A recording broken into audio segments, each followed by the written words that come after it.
जी है चंद सांसें या नबी तशरीफ ले आओ कि रस्ता तक रही है आपका बीमार की चौखट। यतीमी का दर्द वही बता सकते हैं जिनके दिल पे यतीमी का सदमा गुजरा हो। अक्सर हम जिंदगानी में देखते हैं, शब रोज हम लोगों ने देखा, जवान होटलों पे जाते हैं, घर से बाहर के सफर करते हैं, तो कभी कभी छोटे छोटे बच्चे दिखाई देते हैं, काम करने वाले, प्लेटें उठाने वाले, कपों को धोने वाले, चाय लेकर के आने वाले। हमने सिर्फ उनको एक वेटर की नजर से देखा, हमने सिर्फ उनको एक मुलाजिम की नजर से देखा। इंसान कभी उनके दिल में झांकने की कोशिश कर। बेशक अगर कभी किसी यतीम को देखा करो तो अपने बच्चे याद कर लिया करो। हाय हाय खुदा ना करे कल अगर मेरे बच्चों को यतीमी का दाग मिल गया और मेरे बच्चे अगर किसी के दर की ठोकरें खाएंगे तो फिर मेरे जिगर पे क्या गुजरेगी। यह सोच करके यतीमों के साथ भला किया करो। आज जरूरत इस बात की नहीं है कि तुम्हें यह बताया जाए कि मरना है। आज किसी भी मकतबे फिक्र का इंसान को मौत से इनकार नहीं कर सकता। अच्छा हो या बुरा, हिंदू हो या मुस्लिम, कोई ये नहीं कह सकता मुझे नहीं मरना। सब मौत का इकरार करेंगे। आज कमी है तो किस बात की हमारे समाज में? आज कमी है किरदार मुस्तफा की, आज कमी है हमारे बीच अखलाक मुस्तफा की। और यार जिक्र मुस्तफा की महफिल में कभी मूंड बनाने ना बैठा करो, ये सोच के आया करो काश आज कोई नबी की बात हमें बता दे और हम उसे सिर्फ जहन पे नहीं बल्कि दिल पे लिख के लाए। बेशक बेशक इतने सारे जवान बैठे हैं, मैं पूछना चाहता हूं आप गिनती कीजिए इस महफिल में कितने बूढ़े बैठे हैं। मुश्किल से 5% बूढ़े मिलेंगे। उसकी वजह क्या है जानते हो? उसकी वजह यह है कि हम बुजुर्गी को पहुंच ही नहीं पा रहे। सही बात। बाल सफेद होने से पहले पहले मौत आ जाती है। आज मौत का कुछ पता नहीं जवानों। इस धोखे में मत रहना कि अभी बाल काले हैं, सुभान। इस गुमान में मत रहना कि अभी जवानी है। ये जरूरी नहीं है कि आम पक जाए तभी पेड़ से गिरे। कभी कभी आंधियां इतनी तेज चलती हैं कि छोटी छोटी अमियां ही गिर जाती हैं टूट करके। कितनी बार ऐसा देखा गया कि पके आम लटके रह गए, छोटी अमियां टूट गई। और यह भी तजर्बा किया होगा कि जब आम टूट के गिरता है तो उसको चूस के खाया जाता है, लेकिन जब अमियां टूट के गिरती है छोटी वाली तो फिर उसको सिल पर रगड़ के उसकी चटनी बनाई जाती है। अंजाम अलग है दोनों के। मेहरबानी करो, आज हमारे बीच अगर नहीं है तो किरदार मुस्तफा नहीं है। आज हमारे बीच नहीं है, नबी की दी हुई तालीम नहीं है। क्या आज हमारे समाज में बेवाएं नहीं है? क्या आज हमारे समाज के अंदर यतीम नहीं है? सब हैं, लेकिन क्या हम यतीमों को, बेवाओं को उस नजर से देखते हैं जो नजर मेरे मुस्तफा ने दी थी? गौर करें मेरी बात पर। मेरी तकरीर तबे यार को बेचैन करती है। सबब क्या है? वही कहता हूं जो दिल पर गुजरती है। आज हर घर की कहानी है। कुछ दिन पहले जब बुखार और खांसी की शिद्दत बढ़ी, हर गांव से कई कई जनाजे उठे। ताजा ताजा कब्रें जाकर के कब्रिस्तानों में देख लो। जब मौत आई है तो ज्यादातर जवान लेकर के गई। जहां तक हमने खबरों में देखा है, सुना है, ज्यादातर अगर तनासुब देखा जाए तो जवान गए हैं। यकीनन उन्होंने बेवाएं छोड़ी होंगी, बच्चे भी छोड़े होंगे। और मेरे भाई और मुस्तफा का कलमा पढ़ने वाले, हमें भी कुछ सोचना है उनके लिए जो दुनिया में यतीम रह गए हैं। मैंने उलमा को यहां तक कहते सुना है, अपने बुजुर्गों से सुना कि जब किसी बंदे की रूह निकाल के फरिश्ते लेकर के जाते हैं और रूह जब दरवाजे से बाहर होती है, एक बार पलट के अपने दरवाजे की तरफ देख के कहती है, दुनिया वालों, तुम्हारे बीच अपने यतीम छोड़ के जा रहा हूँ, तुम्हारे बीच अपनी बेवा छोड़ के जा रहा हूँ। मेहरबानी करना कहीं मेरे यतीम तुम्हारे दरवाजे से लग के न रोने पाए, कहीं मेरी बेवा के बेआबरू मत कर देना, कहीं भूख की वजह से मेरी बेवा तेरे दरवाजे पे जाके अपना तन बदन का सौदा न करने लगे। मेरी कौम के जवान में तेरी आंखों से पर्दा हटाना चाहता हूँ। एक दिन तुझे भी मरना है, मुझे भी मरना है। सोच लिया करो जब यतीम नजर आए तो ये सोच लिया करो कहीं इसकी जगह मेरा बेटा ना हो। अगर बेवा तुम्हें भटकती नजर आए तो ये सोच लिया करो वो खुदा बड़ा कादिर मुतलक है, जब चाहेगा तख्त से उठा के तख्ते पे लिटा देगा। पता नहीं तेरा मेरा नंबर कब आ जाए। आज किसी यतीम का हाथ पकड़ के उसकी झोली में खुशियां डाल दे। अगर जिंदगी में तेरे बच्चों के आगे यतीमी का दाग आ गया है तो दुनिया तुझे प्यार दे ना दे, लेकिन वो पैदा करने वाला खुदा बड़ा बावफा है, बड़ा हया वाला है। आज तू दुनिया के यतीमों को सीने से लगा ले, कल तेरे मरने के बाद उसकी रहमत तेरे यतीमों को सीने से लगाती नजर। जिंदाबाद। नारे तकबीर, नारे रिसालत, मुफ्ती हम्मद रजा साहिब किबला, नारे तकबीर। आज फोन आते मेरे पास, मैं अखबारों से नहीं बोलता, मैं अफवाहों पे बात नहीं करता। फोन आते, औरतों के भी फोन, बूढ़ियों के भी फोन, माँ बाप के भी फोन, हर जरूरतमंद का फोन आता है। एक दिन तो बस पसीना आ गया। एक खातून का फोन आया, उसने कहा हजरत मेरे पास 2 बच्चे, बीमारी में बेटे के मकान तक बिक गया, किराए पर रहती हूं और कोई मुसलमान ऐसा नहीं जो मेरी मदद कर सके। अगर कहीं जाके काम की बात करती हूं तो सबसे पहले मेरे चेहरे को तका जाता है। मैंने कहा बस कर, अब अगली बात ना कहना, मुझे बता मैं तेरे किस काम आ सकता हूं। फिर जो भी बात हुई वो हुई, मगर मैं कहना चाहता हूं आज ये हमारे समाज का दर्द है, आज ये हमारे मुआशरे का दर्द है। खुदा की कसम हो, सोचो अगर हजारों बीघे का जंगल लेके मर गया और तेरे हजारों बीघे की जमीन में किसी यतीम का हिस्सा ना बन सका, और तेरे करोड़ों की जायदाद में अगर तेरे अरबों खरबों के बैंक बैलेंस में किसी बेवा का हिस्सा ना बन सका, और तेरे बैंक बैलेंस को तो दीमक लग गई और बेवा 2 वक्त की रोटी के लिए तड़प गई, तो सोच कब्र में मुस्तफा को कौन सा चेहरा दिखाएगा। सोचो अगर हमारे पैसे को चोर चुरा के ले गए, आग लग गई और हमने अपनी कमाई में किसी गरीब का हिस्सा न रखा, तो मुस्तफा को कौन सा चेहरा हम दिखाएंगे।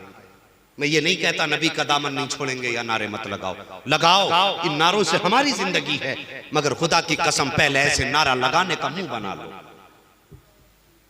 ऐसे नारे लगाने के मुंह बना लो। आज हमारे समाज के अंदर कसम खुदा की गरीब को टुकड़ा बाद में दिया जाता है, जूता पहले सीधा कराया जाता है, गरीब को खाना बाद में दिया जाता है, मजदूरी पहले कराई जाती है, गरीब को खाना बाद में दिया जाता है, गुलामी पहले कराई जाती है, बेवा को खाना बाद में दिया जाता है, कपड़े पहले उतरवाए जाते हैं। अल्लाह अकबर, अल्लाह अकबर, ये हमारा समाज है। उठा के देख कभी तारीख मुस्तफा के मदीने की, तब तुझे पता चलेगा इस्लाम हमें क्या सिखा करके गया है। मेरी तकरीर तबे यार को बेचैन करती है, सबब क्या है वही कहता हूँ जो दिल पर गुजरती है। आज लाखों करोड़ों की जायदाद होते हुए हम यतीमों को देख करके चेहरा फेर लिया करते हैं, विवाहों को देख करके कहते हैं इसका तो ड्रामा ही है। ओ यार खुदा से तौबा कर ले, अगर इसकी जगह तेरी बीवी होती, गुरबत उसके करबत में आके बैठ जाती, अगर वो अमीरों की चौखट पे जाती, उसे धक्के दिए जाते, तो बता तेरे जिगर पे क्या गुजरती। आ तुझे एक बेवा की कहानी सुनाऊं। मेरे मुस्तफा के इस्लाम ऐलान नबुव्वत का इब्तदाई दौर है। अल्लाह अकबर, एक खातून है, गुरबत बचपन, एक खातून है, शौहर का इंतकाल हुआ, बच्चे की उम्र कम थी, बच्चे की परवरिश में माए जिंदगी गुजार दिया करती है, एक बच्चे को पालने के लिए लाखों जतन किया करती है। वो जवानों तुमसे भी गुजारिश करता हूँ, मैं ये नहीं जानता तुम्हारी माँ ने तुम्हारी परवरिश कैसे की है, तुम्हारे बाप ने तुम्हें कैसे कमा के खिलाया है, लेकिन इतना जरूर जानता हूँ कि जो भी माँ बच्चे की परवरिश करती है, खून पसीना एक करके बच्चे पाले जाते हैं। जो बाप कमा करके लाता है, कोई यूं यूं उठा करके पैसे नहीं दे दिया करता, बल्कि जब माथे का पसीना एड़ी पे गिरा करता है तब जाकर के बाप को 300 या 500 रुपए मिला करते हैं। उस पैसे से तेरे बाप ने तेरी परवरिश की है। जवानी में जाके इनकी कुर्बानी को मत भूल जाना, जवानी में जाने के बाद इनके एहसानात को फरामोश मत कर देना। बड़ी मुश्किल से बच्चों को परवान चढ़ाया जाता है। कितनी माएँ तो ऐसी हैं कि सारी जिंदगी बेवा रह के गुजार ली एक बच्चे की खातिर। कितनी माओ ने अपनी जिंदगी बेटों के नाम कर दी है, लेकिन जब बेटों ने जवानी की दहलीज पे कदम रखा है तो उसी माँ को ठोकर मार के बच्चा चला जाता है। और जरा मुझे सच तो बता दे, जिस माँ ने अपनी पूरी जिंदगी अपने बेटे के लिए कुर्बान कर दी हो और फिर वही बेटा माँ को ठोकर मार के चला जाए तो बता उसकी माँ दिल से दुआएं कैसे निकलेंगी? उसकी जबान पे आंखें नहीं आएंगी तो क्या आएगी? और तू तो ठोकर मार के चला गया। तू क्या समझता है तूने माँ से चेहरा मोड़ लिया है? तो कोई माँ की फरियाद सुनने वाला नहीं है, कोई माँ के दर्द दिल को समझने वाला नहीं है। और होश कर मैंने बुजुर्गों से भी सुना है, किताबों में भी पढ़ा है, ये माँ बाप वो होते हैं कि जबकि मामला इनका ये है, ये इतनी शान वाले हैं कि जब ये बोला करते हैं तो जबान इनकी होती है, गोली खुदा की हुआ करती है, जबान इनकी होती है, फरमान खुदा का होता है। याद रखना, अगर तूने माँ बाप से नजर फेर ली है तो इसका मतलब ये नहीं है कि माँ बाप को कोई देखने वाला नहीं है। और खुदा की कसम खा के कहता हूँ, अगर रात के सन्नाटे में माँ बेटे के लिए हाथ उठा के कहती है या अल्लाह मैं बेटे के लिए दुआ कर रही हूँ, हाथ उठते ही है कि अल्लाह का अर्श हिलने लग जाता है। खुदा का अर्श हिलता है। रब फरमाता है अर्श क्यों हिल रहा है? तो अर्श कहता है मालिक तू देख रहा है, एक माँ ने बेटे के लिए हाथ उठा दिए हैं, कब तक हिलेगा? जब तक तू इसकी फरियाद पूरी नहीं कर देगा उस वक्त तक हिलता रहूंगा। रब फरमाता है ठहर जा, तूने तो इल्तिजा बाद में की है, इसने हाथ बाद में उठाए गए, दुआ मैंने पहले कबूल फरमा। सुभान अल्लाह, सुभान अल्लाह, सुभान अल्लाह। वो मेहरबानी करो खुदारा, माँ बाप को छोड़ के ना जाना, माँ बाप से कभी चेहरा ना मोड़ना। बड़ी मुश्किल से माँ बाप अपनी औलाद को परवान चढ़ाते हैं, खूने जिगर पिला के औलाद पाली जाती है। तवज्जो करना, शोहर का इंतकाल हुआ और मक्के का दौर, मक्के की वो जमीन है जहां के लोगों के दिल भी पत्थर के थे, जमीन भी पत्थर की थी, मिजाज भी पत्थर के थे, किसी के साथ रहम का तो तसव्वुर ही नहीं था मक्के। बच्चा छोटा था, बच्चा होशियार हुआ। एक दिन माँ के तरफ देख के कहने लगा, माँ तेरे बदन के कपड़े कई कई जगह से फट चुके हैं और इन फटे कपड़ों से तेरा बदन नजर आता है। तवज्जो है ना? जी जी जी। हाँ, अगर थकने लगो तो फिर बता देना। हाँ माँ तेरे इन कपड़ों से फटा हुआ फटे कपड़ों से बदन नजर आता है। माँ ने कहा बेटे क्यों? कहने लगा मुझे हया आती है जब तेरा बदन दिखता है, ऐसा कर इनमें पैबंद लगा ले। माँ ने कहा बेटे जिस दिन से बाप की आंख बंद हुई है दुनिया से चेहरा मोड़, दुनिया ने चेहरा फेर लिया। हमारे घर के तो गुजारे मुश्किल से होते, कपड़ा कहां से लाऊं? अल्लाह अकबर। बच्चा कहने लगा माँ अगर इजाजत दे तो मैं चचा की चौखट पे न चला जाऊं? क्या करेगा? माँ तेरे लिए कपड़ा मांग के लाऊंगा। हाँ ये मैं तुम्हें वाकया सुनाना मकसूद नहीं है, बस दिलों के अंदर मुस्तफा की तालीम बेदार करना मकसूद है। तवज्जो से सुनना, अगर तू कहे तो कपड़ा ना ले आऊं? माने का बेटे मक्के में कोई किसी का पुरसाने हाल नहीं है। माँ वो मेरा चचा लगता है, हो सकता है मेरा चेहरा देख के उसे भाई की याद आ जाए। क्या कहने? अल्लाह अकबर। लगता हो सकता है मेरा चेहरा देख के उसे भाई की याद आ जाए, मुझ पे तरस आ जाए। आज मैं तुमसे भी पूछना चाहता हूं क्या भाइयों की निस्बत का कितना ख्याल हम करते हैं? कितना ख्याल करते हैं हम भाइयों की निस्बत का? तीजे 40वें और बरसी तक तो वो सीना ठोक के कहता मैं हूं आज से इसका रखवाला, ये मेरा भतीजा है, आज से बाप बन के मैं इसकी परवरिश करूंगा। क्योंकि लोगों की भीड़ होती है सामने, 50 देखने वाले होते। अगर आज ये उनके सर पे हाथ नहीं रखेगा दुनिया कहेगी कैसा चचा था। उन्हें दिखाने के लिए कहता मैं करूंगा इसकी देख रेख, लेकिन जैसी लोगों की भीड़ गई बात गई। फिर अगर वही यतीम भतीजा अपने चचा की चौखट पे आ जाए और चचा का अपना बेटा फल खाता हो और भतीजे को आते देखता है तो चचा कहता बेटे इसे लेके उठा के अंदर चला जा, भतीजा आ रहा है मेरा। अगर उसने इसे देख लिया तो कहीं तेरे खाने को उसकी नजर न लग जाए। ये कड़वी सच्चाई है, कबूल करो या मत करो फर्क नहीं पड़ता, लेकिन ये सच है कि भतीजा आ रहा है, उसने कई दिन से इस चीज की सूरत नहीं देखी होगी। और यार गरीबों को तुम क्या जानो कैसी गरीबी होती है, यतीम कैसे जिंदगी गुजारते हैं, हम क्या सोच सकते हैं इस बारे में। वो एक खातून सेब के ठेले के पास से गुजरी, उसके साथ में छोटा सा बच्चा था। बच्चे ने माँ का हाथ पकड़ा हुआ था, सेब की तरफ देख के कहने लगा, माँ ये सेब रखे? हाँ बेटे। कहा माँ मेरा दिल चाहता है आज मुझे खिला के दिखा के सेब कैसे होते हैं। वाह वाह, हमें क्या मालूम गरीबी क्या है, हम तो मार्केट से लौटे, हमने 1 किलो सेब खरीदे लेके आगे बच्चों को खिला दिए। ऐसे भी लोग हैं दुनिया में जिन्होंने जिंदगी भर सेब का जायका तक नहीं चखा। जैसी बच्चे ने कहा, माँ आज तो एक बार खरीद दे सेब ताकि मैं देखूं इसका जायका कैसा होता है। अब सोचो उस गरीब खातून के, बेवा औरत के दिल पे कौन सा ख्याल ना गुजरा होगा। और यार जिनके बाप जिंदा होते उन बच्चों की जितनी भी हसरतें होती वो अपने बाप से कह सकते। अब आज मुझे मार्केट जाना, आज मुझे केक खाना, पिज्जा खाना, बर्गर खाना है, वो अपनी ख्वाहिशें अपने बाप से कह तो सकते, लेकिन यतीम किससे कहेगा? यतीम किससे? किसके दरवाजे पे जाके कहे आज मेरा ये खाने का मन है? क्या उसके दिल में खाने की हसरतें नहीं होती? होती हैं, लेकिन जब सर उठा के देखता है कि कोई हसरतों का सुनने वाला नहीं, तो हसरतें सीने में दफन कर लेता है यतीम। गरीब अपनी आरज़ुओं को दिल में दबा लेता है। बच्चे ने बरसों बाद कहा था, माँ एक बार तो ये फल खरीद के खिला दे। माँ ने कहा, बेटे घर का चूल्हा ही मुश्किल से चलता है और इतना कीमती सेब हम कैसे खरीद सकते? ये है गरीबी। और खुदारा मेहरबानी किया करो इन गरीबों पर। अगर अल्लाह ने तुम्हें जिंदा रखा है और भाई का इंतकाल हो गया है, तो अगर तेरे घर के अंदर 4 बच्चे हैं, 3 बच्चे भाई ने छोड़े हैं, 3 की परवरिश शुरू कर दे, ये मत सोचना कम होगा। और खुदा की कसम तेरे घर में 7 मेंबर हैं, 3 ये भी शामिल कर ले, 10 मेंबर होंगे, अल्लाह तुझे 15 लोगों की रोजी का इंतजाम कर देगा। बेशक, सुभान अल्लाह। अमीर बनना जाना ही नहीं, ये हमारा उसूल नहीं। तेरे मेरे दरवाजे पे अगर मेहमान आ जाए, एक मेहमान आता तो चाहे 2 लोगों की बनती है कम से कम। 2 के लिए मदरसे में खाना जाए तो 3 के हिसाब का भेजा जाता है कि कहीं तीसरा ना हो। ये बंदों के उसूल हैं, और फिर वो खुदा जब देता है तो बेहिसाब देता है। मेहरबानी करो, अपने रिस्क में दूसरों का हिस्सा रखो। और हुक्म है सबसे पहले अपने करीबियों को देखो। पता चला घर में पड़ोस में भतीजे फाके से सो रहे हैं और चचा मस्जिद का मीनार बनवा रहा है।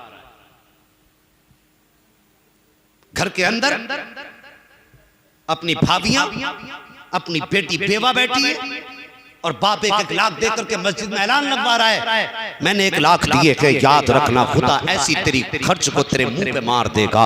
वो ये कहेगा तू मेरे घर में लेके तो आ गया, तुझे अपने घर की बैठी हुई बेवा नजर नहीं आई, अपने घर के यतीम नजर नहीं आए, तुझे अपने घर में बैठे हुए जरूरतमंद नजर नहीं आए। मैं ये नहीं कहता मस्जिद में खर्च ना करो, मैं ये नहीं कहता मदारिस में खर्च ना करो, वहां भी जाके खर्च करो, लेकिन पहले जिम्मेदारी तेरी ये है, अगर घर के अंदर तेरे कोई यतीम बैठा हुआ है, पहले यतीम के खाने का इंतजाम कर, पहले बेवा के लिबास का इंतजाम कर। और खुदा की कसम अल्लाह मस्जिद के रंगो रोगन से इतना राजी नहीं होगा जितना यतीम को कपड़ा पहनाने पे राजी होगा, बेवा के बदन को छुपाने पे राजी होगा। यार मस्जिद में पैसा लेके बाद में जा, यतीम की जेब में पहले पैसा डाल दे, इधर यतीम राजी हो जाएगा, उधर पैदा करने वाला खुदा राजी हो जाएगा। बेशक, सुभान अल्लाह। हमारे तो तरीके ही बदल गए, पैसे वहां खर्च करेंगे जहां पे ऐलान ज्यादा होंगे। चलेगा बेटे मर के पता कब्र में ऐसी धुनाई होगी कि इंसान के सिवा सब सुनेंगे उन गुर्जों की सदा। ये याद रखना, इतना सस्ता भी नहीं है जन्नत का सौदा जितना समझ रखा है। मेहरबानी करो, गरीबों के साथ हुस्न सुलूक करो। खास करके मैं गुजारिश करूंगा अपनों से अपनों का ख्याल रखो। अगर सिर्फ अपनों का ख्याल रखने लगे ना, अपनों का, तो फिर कोई भिखारी नहीं बनेगा, कोई मोहताज ही नहीं रहेगा अगर अपनों का ख्याल रखने लगे।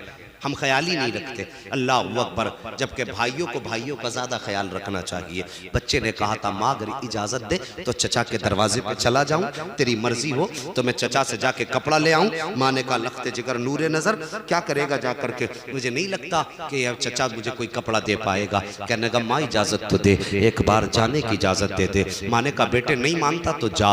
बच्चा गया, चचा के दरवाजे पे जाके दस्तक दी, दरवाजा खुला, चचा दरवाजे पे आया। भतीजे को देखा तो उसके तेवर चढ़ गए, माथे पे बल आ गया। उसने कहा क्या करने आया है? उसने कहा चचा मैं तेरे भाई का बेटा हूँ, बड़ी जरूरत से आया हूँ। कहा कैसे आना हुआ? जैसे इतना कहा ना चचा ने कैसे आना हुआ है। भतीजा कहता है चचा मेरी माँ के पास कोई और कपड़े नहीं है, सिर्फ एक जोड़ी कपड़े हैं जो उसने पहन रखे हैं, और वो कपड़े भी इतने पुराने हो गए हैं चचा, कई जगह से कपड़े फट चुके हैं, अब पैबंद लगाने के लिए कपड़ा नहीं है। चचा हमारे हाल पर रहम कर, कोई इंतजाम नहीं है, मेहरबानी कर एक चादर ही दे दे। इतनी बात बच्चे ने कही थी। चचा ने कहा कि मेरी दौलत क्या तेरे लिए है? तेरा बाप कमा के रख गया था, या मेरे घर के अंदर तेरे लिए जरूरत का ठेका बना रखा है? इतना कहने के बाद चचा ने भतीजे को धक्का दिया। अल्लाह अकबर। भतीजा गिरा, उठने के बाद उसने बदन साफ किया और चचा का चेहरा देख के कहा चचा बड़ी हसरतें लेके आया था, मैंने तो ये सोचा था मेरा चेहरा देख के तुझे भाई की याद आ जाएगी,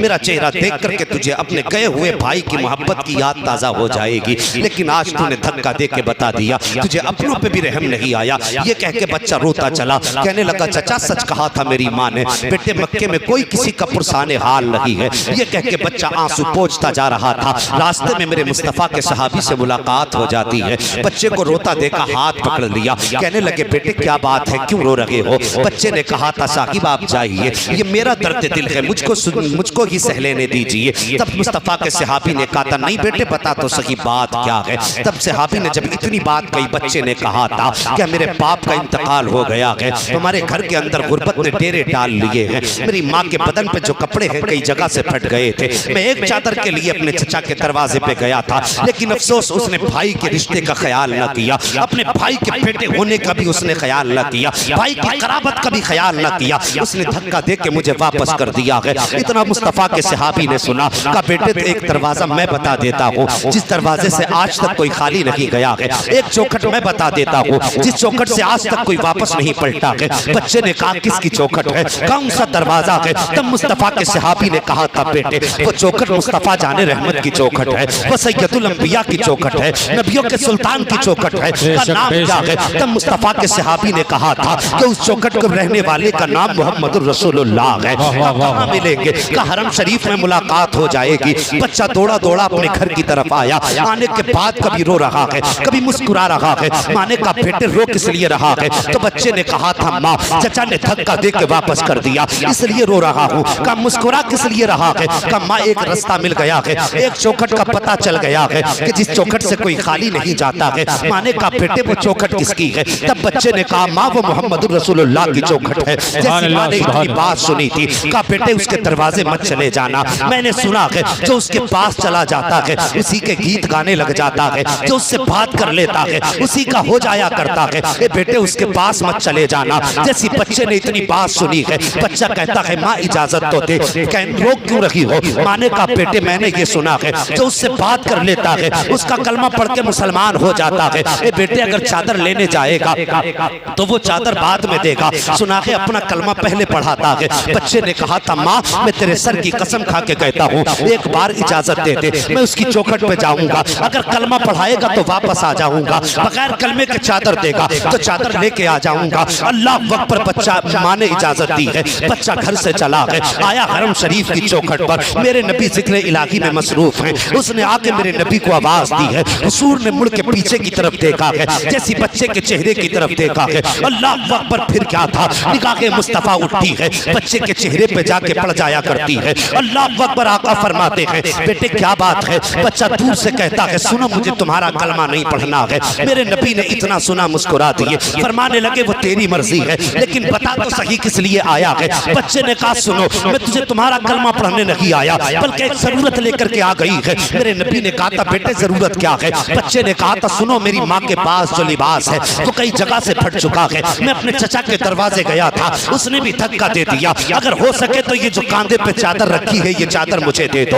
अल्लाह अकबर। इतना सुनना था, न कोई सवाल किया ना कोई जवाब दिया। मेरे नबी ने बच्चे को करीब बुलाया है, मुजम्मिल वाली चादर उतार के बच्चे के हाथ में दे दी है। अब बच्चा चादर लेके घर की तरफ चला है। कभी पुड़ के मुस्तफा का चेहरा देख रहा है, कभी घर की तरफ चल रहा है। इश्क है कि अपनी तरफ खींच रहा था, हुक्म था कि अपनी तरफ खींच रहा था। कभी माँ की ममता आवाज दे रही है, कभी नबुव्वत का प्यार आवाज दे रहा है। बच्चा बीच में खड़ा है, बच्चे ने दौड़ लगाई है, अपने घर के दरवाजे पर पहुंचा है। माँ ने बेटे के हाथ में चादर देखी है, तोड़ करके बेटे का इस्तकबाल किया। ने कहने लगा माँ ले चादर लेके आ गया हो। माँ ने कहा बेटे बता तो सही, कहीं तू उसका कलमा तो पढ़ के नहीं आया है। बच्चा कहता माँ तुझसे वादा करके गया था, उसका कलमा कैसे पढ़ के आ जाता। फिर माँ ने कहा था बेटे बता तो सही, क्या क्या बात हुई थी उससे, क्या तूने उससे मना किया था। बच्चा कहता माँ जब मैं गया था हरम के अंदर, मैंने पहले कह दिया था तेरा कलमा नहीं पढ़ना है। कहा बेटे फिर उन्होंने क्या कहा। कहा उन्होंने कहा वो तेरी मर्जी है, अपनी जरूरत बता। कहा जैसी उन्होंने इतना कहा माँ मैंने उनके कांधे की रखी चादर मांग ली। कहा सिर्फ चादर मांगी। कहा उन्होंने फिर कुछ कहा। कहा नहीं माँ उन्होंने कुछ नहीं कहा। जैसी मैंने चादर का सवाल किया, कहा चादर उतार के दे दी। माँ ने इतना सुना आंखें बरसने लग जाती हैं,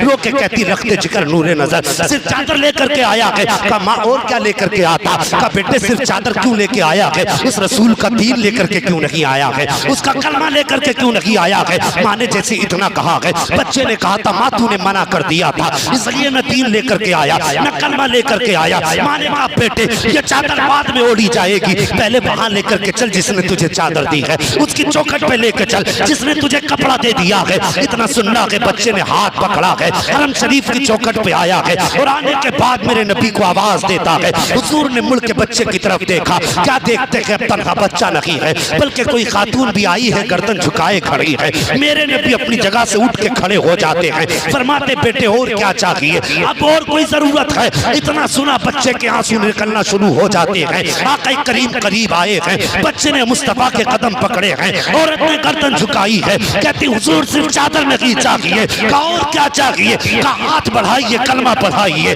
अपनी गुलामी में ले लीजिए। अल्लाहु अकबर। मेरे मुस्तफा की इस शान को देख के तो बरेली से आवाज आती है, आता है फकीरों पे उन्हें प्यार कुछ ऐसा, आता है फकीरों पे उन्हें प्यार कुछ ऐसा, खुद भीख दे और खुद कहे मंगने का भला हो। अल्लाहु अकबर। ये शान मुस्तफा है। तभी तो आला हजरत कहते हैं कौन देता है देने को मुंह चाहिए, देने वाला है सच्चा हमारा। हाय तड़प के बोले नारे तकबीर, नारे रिसालत, उलमाए अहले सुन्नत, मुफ्ती हम्मद रजा साहिब किबला, नारे तकबीर।